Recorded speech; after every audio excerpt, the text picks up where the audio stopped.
여러분, 인도의 경우는 지금도 5억 명 정도, 인구가 13억에 다다랐으니까 3분의 1이 더 넘죠. 그 인구가 밖에서 볼일을 보고 있습니다. 계명천지에 선진화된 문명을 살고 있는 우리들에게는 다소 깨림칙하고 또 신비할 정도죠. 근데 여러분, 왜 밖에서 볼일을 보는 문제가 인도 내에서도 문제가 되냐면 그 불편함을 뛰어넘는 불결함 때문에 그래요. 여러분, 불편함은 잠시 그때 참으면 돼요. 뭐 우리는 그런 시절에 없었습니까? 우리도 있었죠. 그러나 불결함은 결국 우리의 위생을, 우리의 건강을 위협하는 질병으로 나타나기 때문에 거절하는 것이죠. 조절하는 것 아니겠습니까? 여러분, 조선시대에 있어서 병균이 창궐하게 된 배경에는 이 뒤처리에 따른 오수로 말미암아 생겼다는 것은 이미 이제 익히 알려진 사실이죠. 그러니까 이 불결함에 대해서 사람들이 거리를 두려고 하는 이유는 우리의 건강, 위생학적 측면이 있습니다. 우리는 자라면서 또 성장하면서 자신을 이 불결함과 관련해서 혹은 더러움에서 자신을 이렇게 관리하는 힘을 배웁니다. 능력을 배워요. 이스라엘 백성들도 하나님으로부터 이 불결함에 대해서, 부당함에 대해서 깨우침을 받는 지침을 받게 돼요. 처음에 잘 몰랐어요. 이게 불결한 것인지, 이게 부당한 것인지, 하나님 보시기에 마땅치 않은지를 몰랐지만 하나님이 빛을 비춰주시자, 말씀으로 계명으로 빛을 비춰주시고 지도해 주시자 알게 된 거예요. 아, 이거는 범접해서는 안 되겠구나, 행해서는 안 되겠구나 라는 것들이 이제 깨닫게 된 것이죠. 여러분, 구약에 나오는 여러 가지 계명들, 규율들은요, 오늘날 어떤 학자에 의하면 현대 헌법을 놓는 기초가 되는 경우도 있었다고 해요. 그러니까 하나님의 온전한 뜻은요, 모든 만민들에게 만유에 또 어느 시대에나 적용되는 진리임을 우리가 깨닫게 되죠. 여러분, 신자들에게 하나님께서 기대하신 바는 뭐냐면 거룩함입니다. 왜냐하면 하나님의 속성대로 하나님의 모양과 속성으로 어떻게 해요? 지음받았기 때문에 그렇습니다.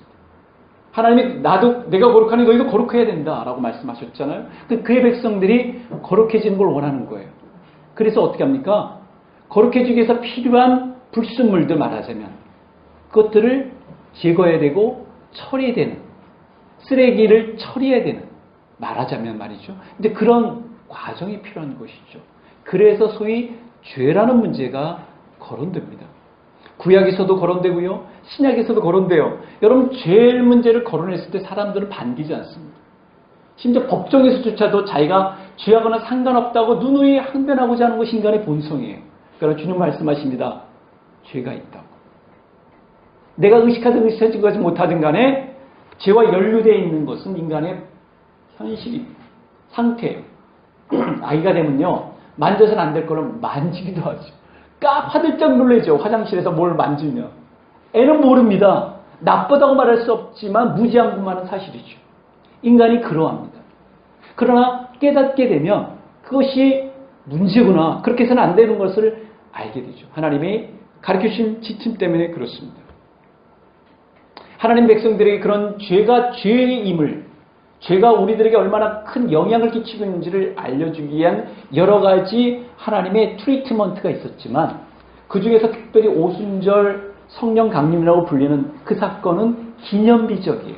그 당시 모여든 이스라엘 백성들에게만 뿐만 아니라 인류 역사에 있어서도 매우 놀라운 사건입니다. 여러분, 그 사건 때문에 어떻게 해요? 오순절에 예수님이 약속하신 성령이 임하셨어요. 그 전에 성령님이 계시지 않았다는 게 아닙니다. 역사를 안 하셨다는 게 아니에요. 인간의 죄들 때문에 성령의 역사가 어떻게 해요? 예고편으로만 나타났죠. 부분 각계적으로 하나님의 특별한 사람들에게 임하였지만 이제 집단적으로 하나님께서 주도하겠다, 역사를 인도하겠다, 하나님의 백성들 가운데 거하시겠다고 할 때는 그 기점이 바로 오순절 성령 강림이었어요. 그때 모여든 백성들에게 어떻게 불로 임하셨잖아요. 이 불로 임하셨다는 것은 굉장히 상징적인 측면입니다. 그들이 새로운 언어를 말합니다. 이제 선교가 어떻게 진척된다, 복음이 확장된다는 것을 말해주는 징표 아니겠습니까? 그리고 새로운 공동체가 형성이 되고 교회와 선교가 출발되는 것이죠. 그 소위 성령행전을 불리는 사도행전이 우리 손에 주어져 있습니다. 하나님께서는 그런데 그의 백성들을 모으실 때 죄 없는, 죄와는 상관이 없는, 죄를 극복하는 그런 백성들로 모으기 위해서 죄 문제를 해결하기를 원하신 것이죠. 이 부분은 사실은요, 이미 구약 성경에 있어서 하나님의 백성들에 대한 하나님의 계획이 있었습니다. 가령 예를 들면 시온의 딸들의 더러움을 씻기시며 예루살렘의 피를 그 중에서 청결하실 때가 어떻게 해요? 됨이라. 이사야 4장 4절 말씀입니다. 하나님의 백성들에게 하나님이 청결하게 하실 때가 임하는데, 그때가 언제냐면 하나님의 마지막 때, 특별히 성령 강림이 있었던 오순절 때임을 우리는 알게 됩니다. 그때 성령의 강한 감동을 힘입은 첫째들이 변화를 입게 되죠. 여러분, 변화를 입었다는 것은 얼마나 놀라운 일입니까? 우리가 살면서 변화를 입고 싶지만 입지 못하는 때 성령께서 주도적으로 우리의 변화를 시켜줍니다. 그래서 여러분, 신앙인들의 변화는요, 자기 주도적이지 않은 것 같아요. 하나님이 주도하십니다. 하나님이 이끌어 주셔요. 하나님이 우리 눈을 열게 하시고요, 우리 영적인 감각을, 무뎌졌던 우리의 영적인 감각을 뜨게 하시고요, 반응케 하십니다. 새로운 삶을 살고자 하는 열망을 가져던 그 떠밀려서 그냥 마지못해서 하는 것이 성령의 역사가 아니라, 하고 싶고 해야 되고 소망이 가져다주는, 확신이 생기는, 그것이 바로 성령의 역사임을 우리가 알게 됩니다. 다시 되돌아와서 보면 왜 성령의 강한 역사를 힘입은 첫제자들을 대표하는 베드로가 죄 문제를 거론했을까요?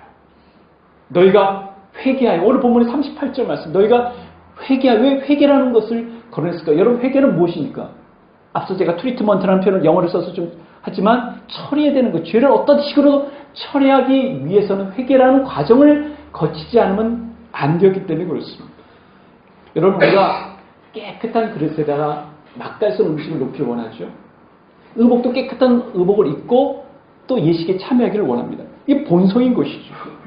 하나님께서 우리의 불의한 생각과 부당한 행위를 떨쳐버리고 하나님께서 원하시는 그런 삶을 살도록 하기 위해서 거쳐야 될 분명한 과정이 있는데, 그것이 바로 뭐라고요?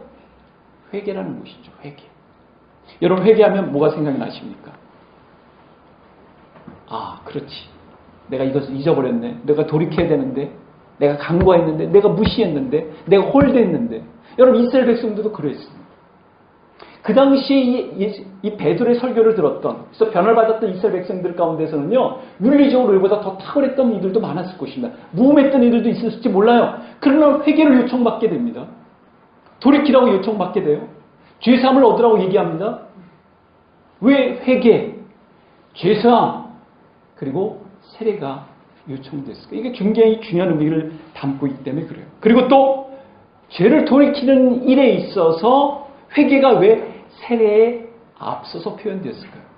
여러분, 도대체 회개는 어떤 의미를 갖고 있었습니까? 그 당시에 백성들이 들었을 때 그들에게는 어떤 찔림이 있었던 것일까요? 그 당시에 모였던 이스라엘 백성들은 특히 예수님과 관련해서 찔림이 있었을 것입니다. 그 당시에 그 현장에 있든 있지 못하든 간에 메시아를 보내신 그 하나님의 역사를 그들은 방해를 했습니다. 방조를 했습니다. 그 메시아를 방어하지 못할 망정 말이죠. 그리고 예수님이 희생하시고 돌아가신 데 있어서 어떤 식으로 직간접적 연루가 되었던 것을 정확히 짚어냈습니다. 그리고 그들이 그렇구나, 우리가 그분을 홀대했구나, 무시했구나, 간과했구나, 저평가했구나 하는 것을 알게 되죠. 그리고 그런 수치심과 죄책감으로부터 벗어날 수 있는 길이 있다. 너희들로부터 시작되는 것이 아니라 하나님으로부터 주어졌다는 것을 보여주죠. 하나님이 제시한 길, 그게 바로 회개라는 것이죠. 그리고 세례라는 것으로 얘기해 줍니다. 여러분, 죄가 해결되지 않고서는요, 하나님과 바른 관계를 맺을 수도 없뿐만 아니라 하나님이 선사하신 구원을 취할 수가 없어요. 받을 수가 없어요. 누릴 수가 없어요. 사람들은 얘기합니다. 아니, 죄 없이 하나님의 은혜를 누릴 수 있는 것 아니야? 죄 문제를 꼭 거론해야 되겠어? 신앙생활하는 데 있어서? 우리는 그런 생각을 갖게 됩니다. 이해는 되지만 성경이 원하는 원칙에 들어갈 수가 없어요. 그 하나님이 재놓으신 법칙에 이탈될 수밖에 없습니다. 여러분, 우리가 병원에 가서 진단을 받게 됩니다. 제시를 받게 돼요. 그 처방을 받게 됩니다. 이렇게 하라고 권면을 받게 됩니다. 아니, 내 식대로 살겠다는데 왜 병원에서는, 의학에서는 그렇게 하냐고 많은 것과 방불할 수 있지 않겠습니까? 건강하려면 의사의 진단을 따라야 되는 것이죠. 우리가 회복되려면, 깨끗해지려면 하나님의 말씀을 따를 수밖에 없습니다. 하나님이 제정해 놓으신 법칙에 순응할 수밖에 없어요. 내가 도의하고 싶든 그렇지 않든 간에. 당시의 사람들에게는 이런 문제가 있습니다. 윤리적으로, 위생학적으로는 청결하거나 문제가 없을지 몰라도 예수님과의 관계에 있어서는 흠이 생겨버렸어요. 그들은 삼위 하나님과 뒷뒤적인 관계를 갖고 있습니다. 하나님이 우리를 지켜보고 계시는 것, 그리고 예수님께서 우리 삶의 모델이 되어주시는 것, 성령께서 우리 가운데 거주하시는 것에 대해서 그들은 개의치 않았죠. 동의하지 못했죠. 받아들일 수 없었습니다. 그러니까 여러분, 우리가 생각할 때 죄라고 했을 땐 윤리적으로만 생각해서는 안 됩니다. 윤리적인 문제, 도덕적인 문제, 법적인 문제조차도 우리는 품어야 됩니다. 오죽하면 예수님께서 바리새인의 그 기준 뛰어넘어야 된다, 서기관의 그 기준 뛰어넘어야 된다고 말씀하셨겠습니까? 물론 그것도 필요합니다. 그러나 성경이 말했을 때의 회개는요, 죄 문제는 단지 그 문제가 아니에요. 하나님과 어그러진 문제입니다. 하나님을 인정하고자 않는 그런 마음 자세, 그런 태도, 그런 의식의 문제였던, 그 당시 이스라엘 백성들은요, 하나님이 내 삶 가운데 개입하신다, 예수님을 통해서 역사하신다는 것을 아예 막아놨습니다. 거기에 문제가 있다는 거예요. 그래서 돌이켜야 된다는, 회개해야 된다는 것이죠. 왜냐하면 예수님을 통해서만 회복이 가능하기 때문에, 고침이 가능하기 때문에, 온전함이 가능하기 때문에, 용서함이 가능하기 때문에 그래요. 그것을 들어야만 했습니다. 그리고 그것이 바로 정확히 그들을 움직였어요. 찔림으로 왔습니다. 도전했습니다. 자극했어요. 그러고 나서 반응이 생기는 것이죠. 여러분, 성령이 임하시면요, 하나님 말씀 제대로 들리면 반응이 오게 되어 있습니다. 여러분, 반응이 오게 될 때 우리의 몸이 건강하다고 하죠. 반응이 없을 때 문제가 있는 것처럼 그들은 반응을 했어요. 그래서 우리가 어떻게 하면 좋겠느냐? 그럴 때 나온 제언이 무엇입니까? 그게 처방이 뭐예요? 너희가 회개해야 된다. 너희가 세례를 받고 죄사함을 받아야 된다라고 얘기해 주죠. 이거 굉장히 놀라운 일이죠. 죄악은 분명히 폐기해야 됩니다. 회개는 분명히 필요한 것이죠. 근데 왜 회개, 세례? 여러분, 회개는 죄를 처리하는 과정이고, 또 세례는 어떻게 해요? 그 문제를 분명히 확증하는 것입니다. 이제 예수님과 함께 새로운 삶을 살아가는 것을 말해줍니다. 굉장히 놀랍죠? 거기서 끝나는 건가요? 그렇지가 않습니다. 하나님께 선물을 줄 때는요, 패키지 선물로 주시, 38절 말씀 보시면 성령을 선물로 받으리니 그랬습니다. 여러분, 성령이 임하신다는 것은 이 모든 것들을 다 완성하신다는 것을 뜻합니다. 죄의 문제도 해결하고요. 그리고 세례가 예수님과 함께 연합된 삶이 무엇인지를 보여주는 삶을 살게 해주시죠. 우리가 누리고 있는 영생, 우리가 또 받은 구원의 가치가 어떤 것인지를 알게 해줍니다. 그런데 이 모든 하나님이 주시는 선물, 무조건적으로 주시는 하나님의 선물을 받는 데 있어서 유일한 조건이 하나가 있는데, 그것은 바로 뭐죠? 회개하는 거예요. 여러분, 우리가 뭔가를 사람들과 이 관계를 틀 때 말이죠, 특별히 등을 졌어. 그러면 서로 쌍방이 뭔가를 만나줘야 되죠. 그러니까 등을 지게 만든 사람이 먼저 용서를 구해야 됩니다. 그래야 관계가 이루어지는 것이죠. 하나님께서 우리를 품고자 하더라도 우리가 손을 내밀지 않고 우리가 등을 계속 대면 하나님을 뵐 수도 없어요. 회개는 돌이키는 것입니다. 주님께로 되돌아가는 가증이에요.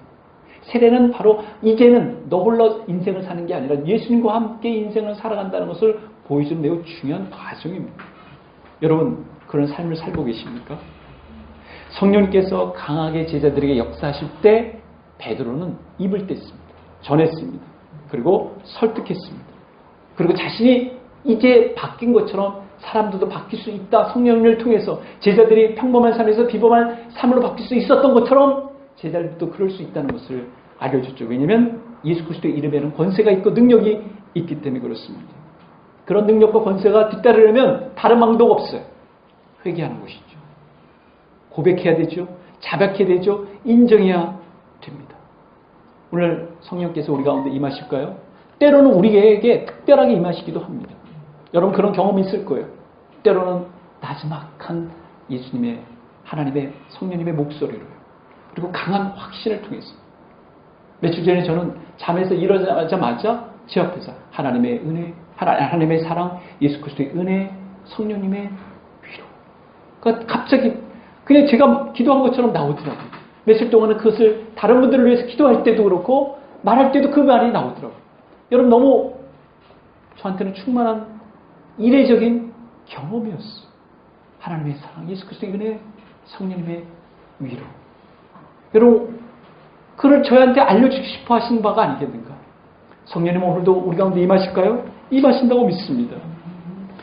성령님이 충만하게 임하신 후 제자들의 변화된 모습이 있습니다. 성경에는요.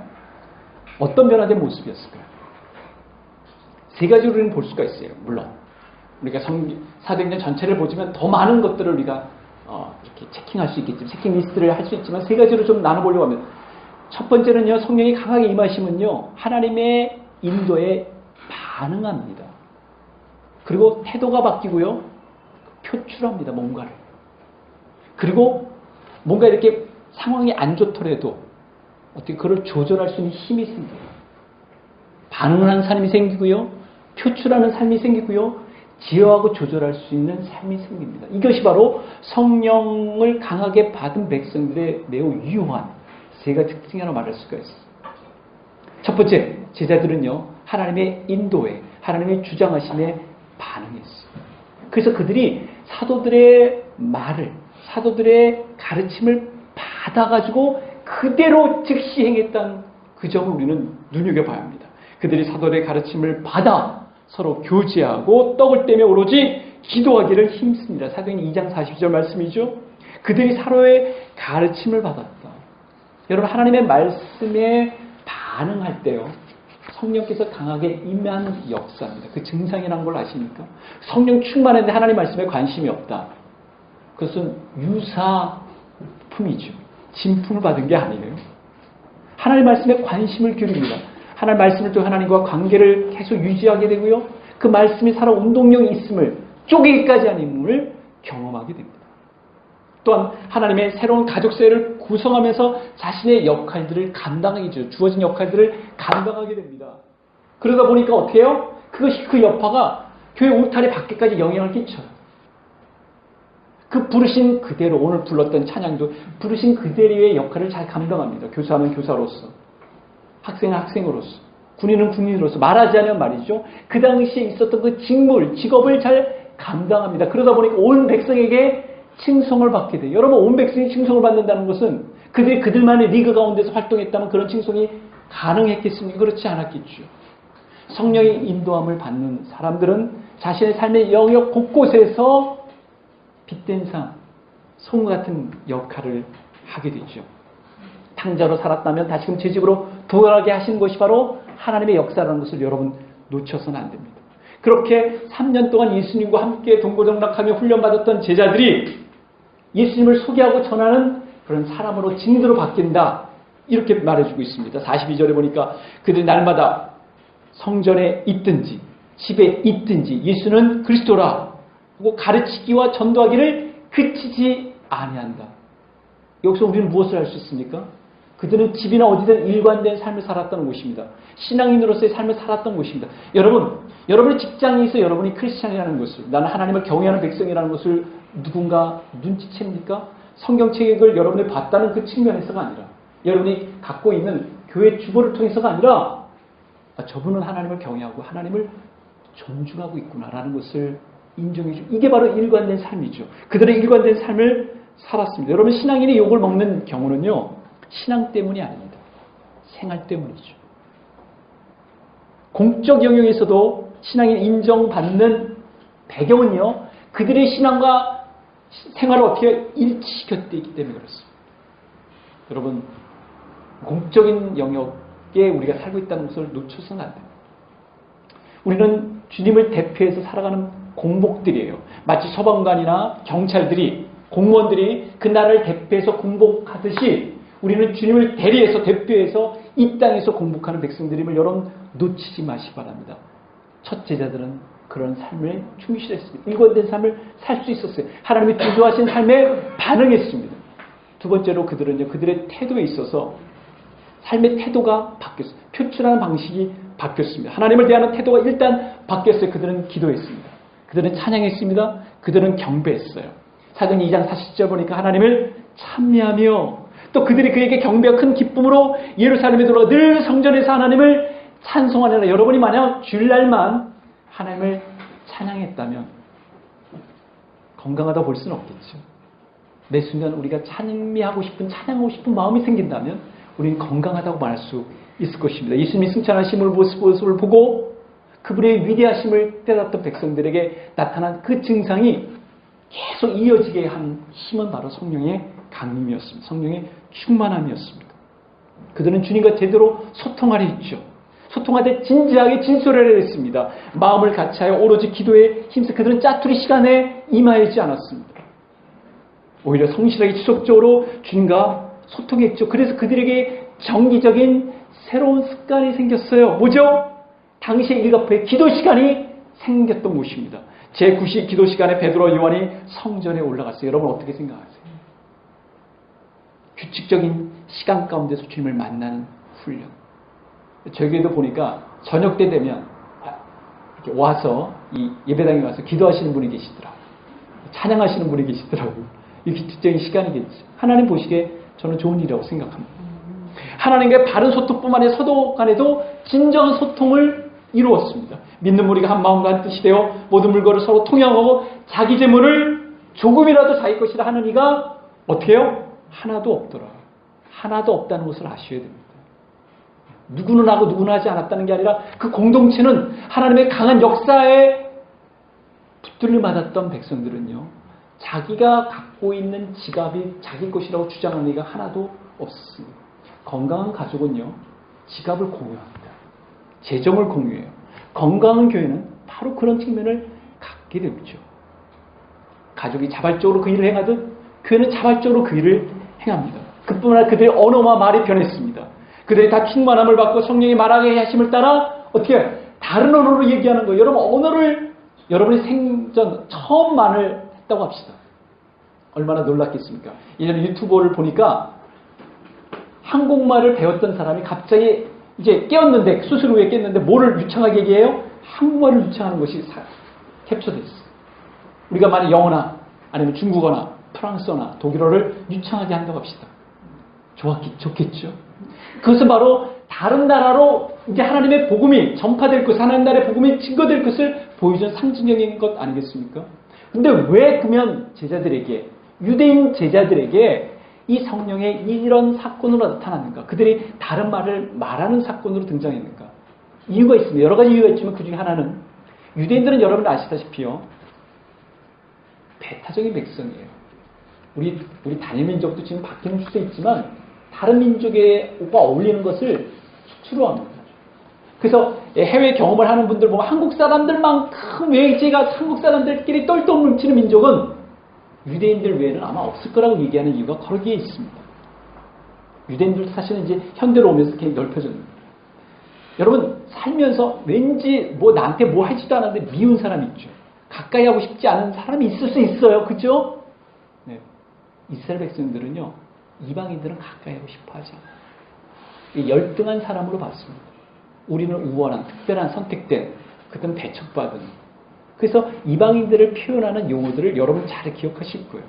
그런데 그들의 언어를 갑자기 말했다는 것은 놀라운 표현 아닙니까? 놀라운 일 아닙니까? 하나님의 뜻은 그들이 배격한, 그들이 거리를 두려워하는 그 백성들에게 찾아가서 예수 그리스도는 주라고 얘기하고요, 하나님 나라의 복음을 전할 수 있도록 하기 위해서 그들의 언어를 변화시켜 주셨다고 해도 과언이 아닙니다. 다른 언어로 사람들에게 복음을 증거하는 게 이거 얼마나 놀랍습니까? 그래서 복음이 전해야 되는 것이죠. 5대 6대주로 전하는 데 있어서의 말이 갖고 있는 힘이 얼마나 큽니까? 언어가 갖고 있는 효과가 얼마나 커요? 그걸 통해서 복음이 증거됐잖아요. 그래서 지금 현대까지 와서 많은 민족들에게 복음이 전해지고 성경이 번역되고 그런 교회가 세워졌습니다. 그래서 여러분, 성령이 강하게 임하시는 곳마다 선교에 대한 관심이 많아요. 나는 누군가에게 복음을 전하고 싶다. 내 민족뿐만 아니라 다른 민족에게 그런 마음을 주시는 분이 성령이라는 것을 여러분 아십니까? 근데 나는 도대체 관심이 없어. 나는 왜 그럴까? 점검해 보셔야 됩니다.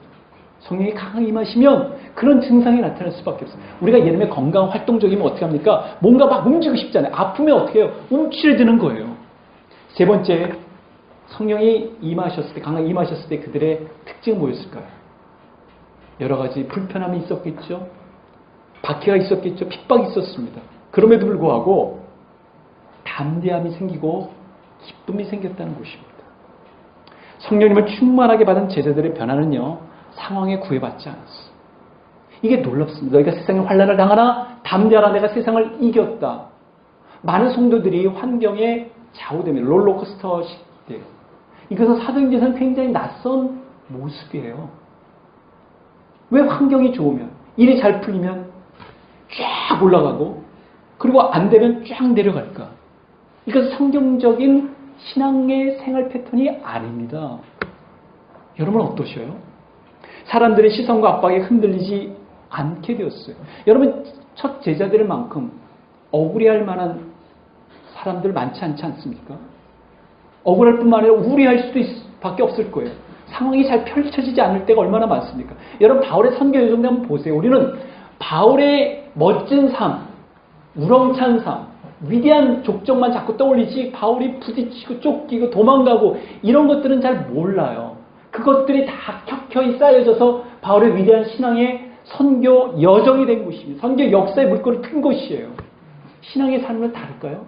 그렇지가 않습니다. 다르지가 않아요. 예수님은 이미 제자들이 될 사람을 향해서 이렇게 못 박았어요. 세상이 너희를 미워하면 너희보다 나를 먼저 미워한 줄 알아. 여러분 신앙이 되면 미움 받아야 됩니다. 그렇지 않으려는 속셈은요, 성경적인 속셈이 아니에요. 그건 성경의 가르침과 또 동떨어집니다. 여러분 신앙을 가지십시오. 복음을 접하십시오. 예수님을 믿으십시오. 여러분의 모든 삶이 다 일거해득. 이것은 성경적인 가르침이 아닙니다. 여러분 예수님을 믿으면 미움 받게 돼 있어요. 근데 여러분 왜 그거를 인정하고 싶지 않은 자십니까? 이런 예를 들어볼까요, 여러분? 여러분 축구를 좋아하세요? 야구를 좋아하세요? 예전에 한창 야구 될 때요, 우리나라에 S, 그다음에 H, 이 팀은요 암숙이었어요. 그 지역에 있는 사람들도 어떻게 한 팀이 모이면 막 엄청나게 막 그죠? 그래서 뭐 끝나고 나서 막 홈그라운드 뭐 이렇게 되면 문제가 생겨버립니다. 한 민족인데도 불구하고 내가 지지하는 팀, 야구, 축구. 여러분 레알 마드리드를 아시나요? 바르셀로나를 아시나요? 스페인 그룹입니다. 이건 엄청납니다. 전쟁입니다. 전쟁. 레알 마드리드에 있는 호나우두는요, 바르셀로나 팀을 응원한 사람들에게 미움받을 작정을 하고 들어간 거예요. 선택한 겁니다. 반대로 바르셀로나 들어간 메시도요, 레알 마드리드 팀원들 지지하는 사람들과는 이제는 난 흠을 접고라고 인정할 수밖에 없어요. 그러나 그들은 레알 마드리드를 위해서, 바르셀로나를 위해서 뜁니다. 헌신껏 뛰어요. 잘못됐나요? 우리가 미움받았다는 것이 잘못됐나요? 우리가 주를 위해서 산다는 것이 잘못되었나요? 첫째들은 그 점을 온몸으로 경험했습니다. 베드로와 사도들은 위협적인 상황에 사람보다 하나님께 순종하는 것이 마땅하니라. 사도행전 5장 29절 말씀, 마땅하다는 거예요. 사람들의 눈치, 사람들의 평가, 저평가, 그거 별로 개의치 않았습니다. 하나님이 나를 어떻게 보시느냐. 그래서 사도들이 집단적으로 위해를 당할 때마다 뭔가 이렇게 가말리엘을 등장시켜가지고 하나님의 역사라고 저는 보는데요. 뭉치게 하고, 이게 바로 하나님의 역사면 그들이 우리를 막을 수가 없고, 그리고 그렇지 않으면 제풀에 꺾여서 사라지게 될 것이니까 해가지고 거기서 이제 피하기도 하고, 그리고 또 치료도 받게 됩니다. 공적으로 우리는 사법당국에 의해서. 그래서 또 방면이 되기도 하고, 뭐 여러 가지 일들을 거치게 돼요. 근데요, 사도들의 반응은 일관됩니다. 사도들은 그 일을 위하여 능력받는 일에 합당한 자로, 뭐라고요?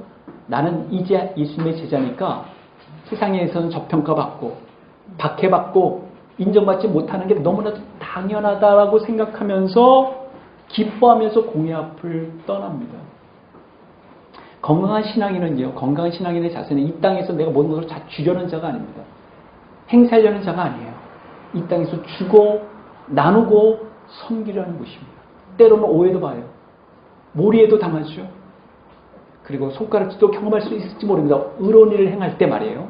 내 잘못 때문이 아니라 그리고 핍박과 박해 가운데 있을 수도 있습니다. 그러나 그것이 당연하다는 거예요.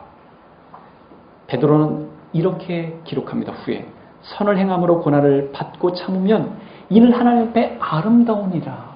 이런 표현을 씁니다. 이렇게 얼마나 시적인 표현이에요?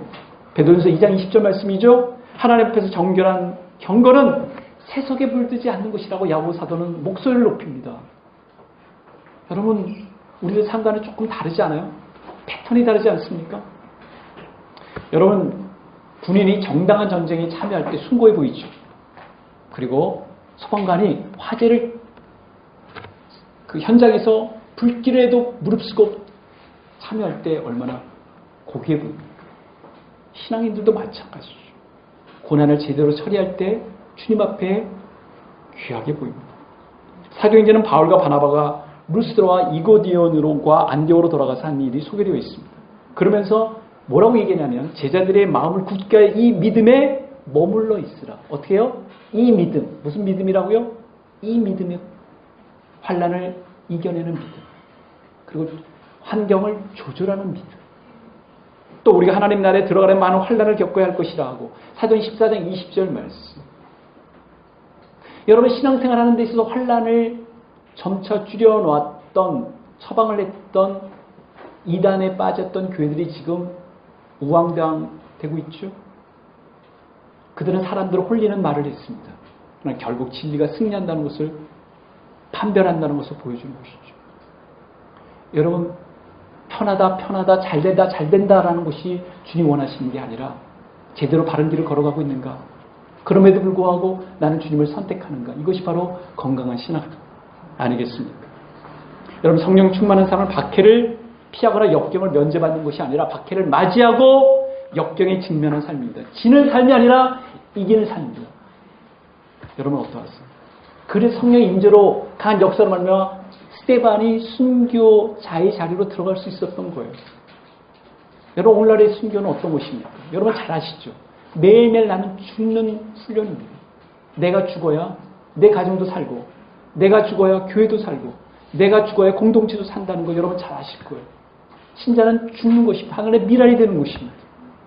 그것이 바로 성령 강림, 성령 충만한 삶의 표징 아니겠습니까? 이 부분에서 우리는 우리 나라의 미지의 땅에 와서 미랄이 되었던 사람들의 이야기, 그들의 순간 희생을 놓칠 수 없습니다. 여러분 아펜젤라를 아실 거예요. 아펜젤라는 언더우드와 함께 비슷한 시기에 와서 매우 중요한 역할을 했습니다. 교육, 의료, 여러 부분에서 영향을 끼쳤던 분입니다. 이 아펜젤러가 여기 와서 아들 아펜젤러를 낳습니다. 그러니까 가운데 미들네임만 G, 고 H, 그거만 달라요. 레이스 이렇게. 근데 그때가 1889년이었어요. 그래서 어디서 태어나냐면 당시 한양에는 서울에서 태어납니다. 그리고 이제 안신년이 돼요. 1902년, 89년에 태어나서 1902년쯤 됐을 때 엄마와의 손을 붙잡고 미국으로 잠깐 건너갈 사이에 아버지는 목포 쪽으로 와서 선교하다가 목포 앞바다에서 조선인을 구하려고 하다가 순교하게 됩니다. 여러분 그때가 바로 13살 때의 일이었어요. 아니 아버지가 이렇게 와서 안식년에 쉬지도 못하고 이렇게 순교했을 때 어린 아펜젤러의 마음에는 어떤 마음이 드는 게 당연합니까? 내가 이 땅 쳐다보나 보자. 그게 당연하지 않아요?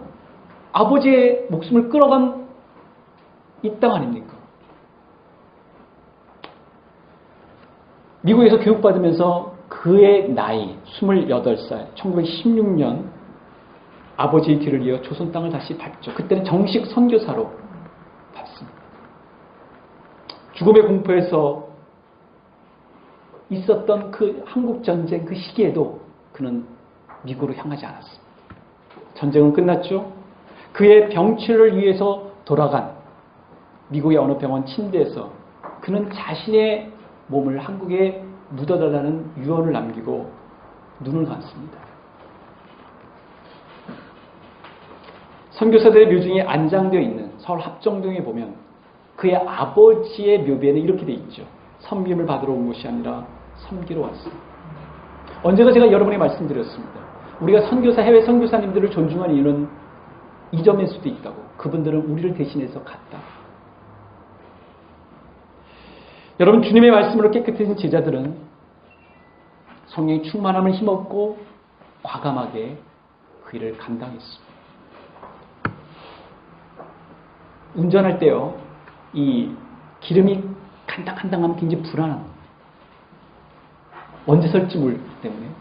근데 기름 탱크에 가득 차 있으면 안전해져. 여러분 물도 막 마시고 싶은데 물이 쪽밖에 없어. 갈증이 해소가 안 돼. 성령께서 임하실 때는 충만하게 임하시고, 충만하게 임하시기 전에 뭘 요구하시냐? 회개를 요구하시고. 많은 성도들이 신앙생활을 오래 했지만 어제와 오늘이 발반 차이가 없는 이유 중에 하나는요, 이 돌이킴의 역사가 없었기 때문에, 성령을 계속 유지하는 그런 신앙생활을 하지 않았기 때문에 그렇습니다. 성령을 모셔다 놓고 내 중심의 삶을 살았기 때문에 그렇습니다. 그러니까 성령의 운행은, 성령의 주도는 이렇게 나가고 내 삶을 이렇게 가니까 이게 엇박자가 되는 것입니다.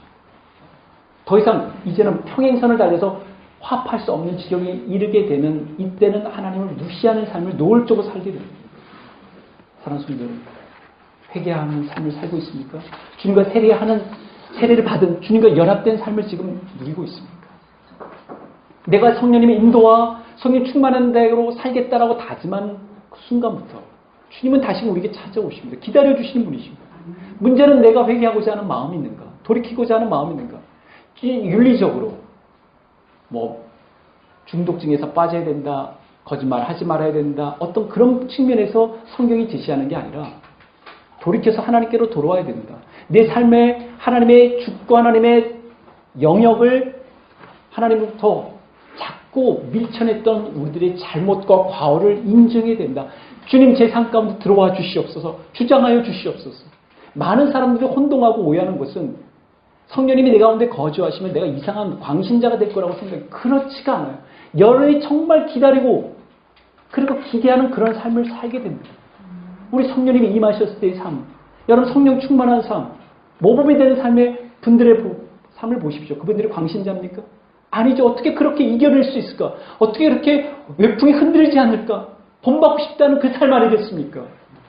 그 삶을 주님께서는 오늘도 우리 각자가 살기를 원하신다고요. 아니 나는 40대, 50대 때 살고 싶어. 그게 아니에요. 청년 때도 그런 삶을 살 수 있어요. 어린아이들도 그런 삶을 산다고요. 대구에 있는 한 교회는요, 지금도 어린아이들이 금요일날 되면, 주일날 되면은 30분, 1시간씩 기도합니다. 그 아이들이 기도하는 그 자체가 아니라 그들이 하나님 앞에 헌신적으로 기도해요. 토요일날 제가 유년부 전도사를 맡았을 때 토요일날 오면은 어린이 제자들이 한 30명 모여가지고 그 무릎 꿇고 1시간, 2시간씩 훈련을 받아요. 시대가 달라서요? 그럴 수도 있습니다. 그 어린이들도 변화될 수 있어요. 초등학교 1, 2학년, 3학년들도. 그런 그 시대가 이제 바뀌었나요? 아니요. 회개만 하면, 돌이키만 한다면 성령의 역사는 임합니다. 여러분, 문제는 내가 돌이키고자 하는 마음입니다. 주님 앞에 진정하게, 주님, 오늘 우리가 불렀던 찬양처럼 주여 오시옵소서, 오시옵소서. 그것입니다. 포인트예요. 여러분 정말 주님 제 삶을 다스려 주시옵소서 라고 기도한 다음에 간절히 여러분 끊어야 될 것을 끊는다면, 주님 제 삶 가운데 개입해 주십시오. 간섭해 주십시오. 제가 불편해도 좋으니까 역사하여 주시옵소서라고 한다면 성령께서는 강하게 열 삶을 여러분이 그렇게 바라던 건강한 견고한 신앙의 삶으로 채워주실 줄 믿습니다. 같이 기도하는 시간 갖도록 하겠습니다. 기도합니다.